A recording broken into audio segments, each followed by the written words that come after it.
Good morning. We are starting the midterm exam review today. This is going to be video part 1. There's going to be another video on Monday and one more on Tuesday, and then we should be all done with the exam review. There is a packet for you in Google Classroom under Friday classwork, so you can print that out and follow along. Maybe even try to do a section first and then watch the video, see if you got it right. And then if there's something you don't understand, just watch the video and do it with me, okay?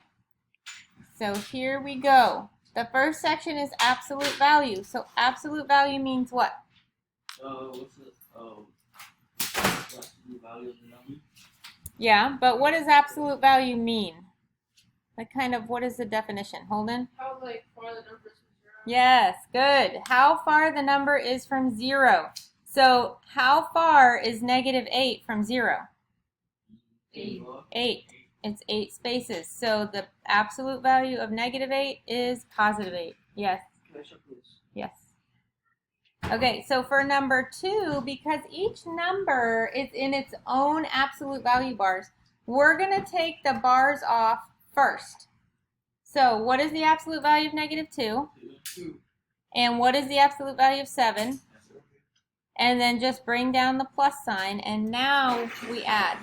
What is 2 plus 7? 8. 9. 2, 4, 8, 10, 9. Okay, it's 9. Good job. All right, and then the last one, because the entire problem is inside the absolute value bars, because the whole problem is inside the absolute value bars, those kind of act like parentheses. So we have to do what's inside first before we take the bars off. So what is -9 minus 2? Negative 9. Negative 9 minus 2. Anybody? 7. -9 minus 2. 7. Nope. Negative 7. Nope. Wait, what is it? What is -9 minus 2? -9? Getting warmer. -11. The signs are the same, so we add the numbers together. 9 plus 2 is 11, but the answers keep the signs, so it's -11. And then I'm going to put my bars back on because I haven't used those yet. So I've got to keep the bars on until I'm ready to take them off. Now what's the absolute value of -11? +11. So there you go, and copy these down. We'll be right back with the next ones. So for section 1-2, what are we going to use to solve these problems? Yes, we have to use order of operations. And well, Holden just said it, PEMDAS. So I'm going to write PEMDAS on the side of my paper. I want you to write it too. It is super important to write stuff down, make it visual so it helps you remember it better, okay? So PEMDAS is on the side to remind me parentheses first, exponents next, multiplication and division from left to right, and then addition and subtraction from left to right. So in number 1, what will I do first? Yes, so 3 times 5 is first. What is 3 times 5? 15. Bring down the 7 because we haven't used it yet. And then what is 7 plus 15? 22. Thank you. All right, number 2. And I need more than just Jeremiah offering help here. Everybody help. What do I do first? 36 divided by 9. Good. Owen's 36 divided by 9, which is what? 4. Good. And then bring down the rest of the problem that you haven't used yet. And what is 4 minus 3? 4. 1. Do you see how I underline what I'm going to do first? That helps you keep track of what you've used and what you haven't used yet. So I highly recommend you underlining or circling what step you're doing. All right, how about number 3? Number 3's got more going on. So what are we going to do first? Parentheses first. What is 7 plus 3? 10. Bring down the rest. What do I do next? Exponents. What is 5 squared? 25. 25. Remember, something squared is like that number times itself. So it's like 5 times 5. Then bring down the rest. Now what? 35 divided by 9. You know what? That's a typo. See, that's what I was talking about. I'm sorry. So those of you that worked ahead, it's supposed to be divided by 3, not divided by 35. So on your paper, just cross off the 5. My bad. All right. So what is 12 divided by 3? 4. Wait, no, 4. Yeah, 4. That's right. And bring down the rest. And then for the end, we just add and subtract, but in the order that we get to stuff. So the first thing is 10 plus 25. What is that? 35. Then bring down the 4. And now 35 minus 4? 31. It's the same with the other one. When I put it all together, I got a decimal. Yeah. Yeah, it was probably supposed to be 12 divided by 2, but I'll leave it as 24 so you don't have to like rewrite another one for those of you that worked ahead. Okay, so for number 4, what am I going to do first? 12 divided by 12. Right, 12 divided because I have to do multiplication and division in the order that I get to it. So 12 divided by 24 is how much? by 2.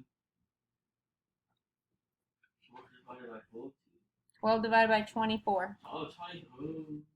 0.5. Thank you. Yes, Peyton, 0.5. Bring down the rest. Notice I only do one thing at a time because if I try to do multiple things in one step, I'm going to make a mistake. On your exam, you want to be extra careful. Do one thing at a time. So next I do what? 3 times 9. That's right. So 3 times 9 is 36. 27. Bring down the rest. And then what is 0.5 minus 27? Negative 26. Negative 26.5. 0.5. Negative 26.5 is it. All right, copy these down. We'll be right back. So on this section, it gives us some values for the different variables, and it says solve each expression according to what the value is. So all we're going to do is plug in whatever the variable is and then solve. So what does y equal? 8. 8. Equals I'm getting my numbers messed up today. 8, and then you're just going to add the plus 6. And what is 8 plus 6? I'm very tired today. I understand.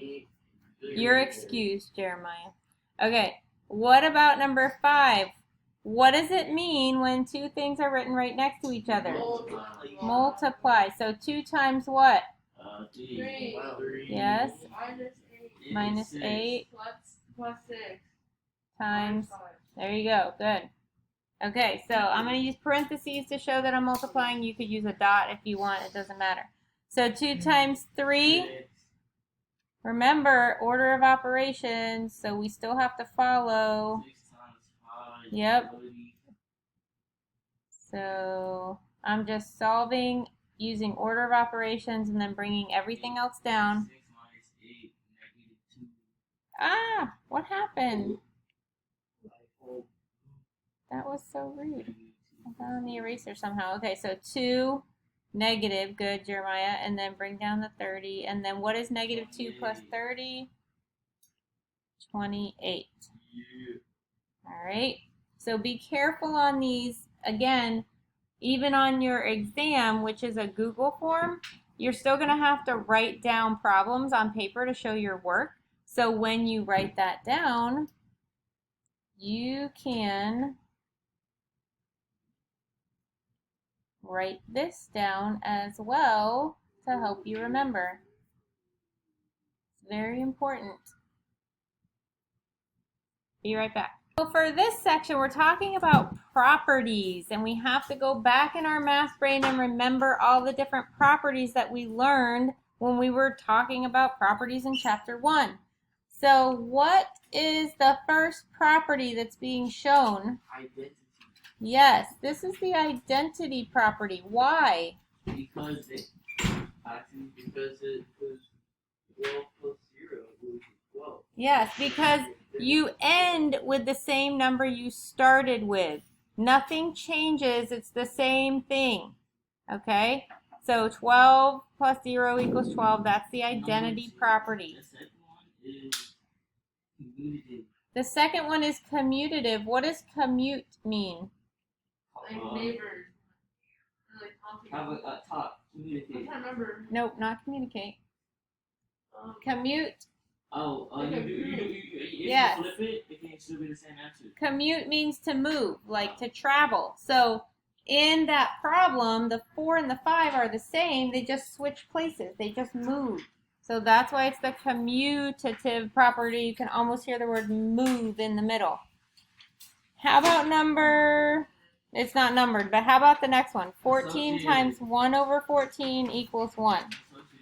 Nope. Wait, what is the other ones? There's commutative, identity, associative, this still add on number. I want to see if somebody can think of it before I tell you what it is. Is that What identity? letter does it start with? What? Is that identity? No, but it starts with an I. Identical. Oh. Identical. Actually, we can have put these steps to see. What's it mean when you take a fraction? What? Like inverse? Yes. Yes. I just guessed a random word. When you take a fraction and flip it over, it's called the inverse. We used to call it the multiplicative inverse. And so that's what this problem is, because essentially we're taking 14, which is always over that imaginary 1, and we're flipping it, 1 over 14, and multiplying it by itself, and it equals 1 every time. That is the inverse property. I took a random guess. That was really good. Okay, next one. What is it called when just the parentheses move, but the numbers are all the same? Associative. Yes. Oh my gosh. Associative is correct. Associative is parentheses, okay? The parentheses move, but the numbers are all the same. And when you're adding and multiplying, remember, order doesn't matter. You're going to get the same answer no matter what order you do those problems in. Distributive. Yes. Peyton for the last one. Distributive property. Okay, listen, I recommend for these properties that you make note cards, that you make a Quizlet, that you make a Kahoot, or even a Jamboard. Something to make it visual and colorful for you so you can remember them better. Because if you just read this page like 12 times, when it comes to the exam, you're probably not going to remember which is which. So do something with it when you're studying. And let's see what's next. Hold on. So that is all for today's review. We're going to have more review on Monday and Tuesday, and we'll complete the packet on those days. So please watch the entire videos. Email me if you have any questions. And remember, the packet is in Google Classroom for you to print out. So I will see you next time. Bye.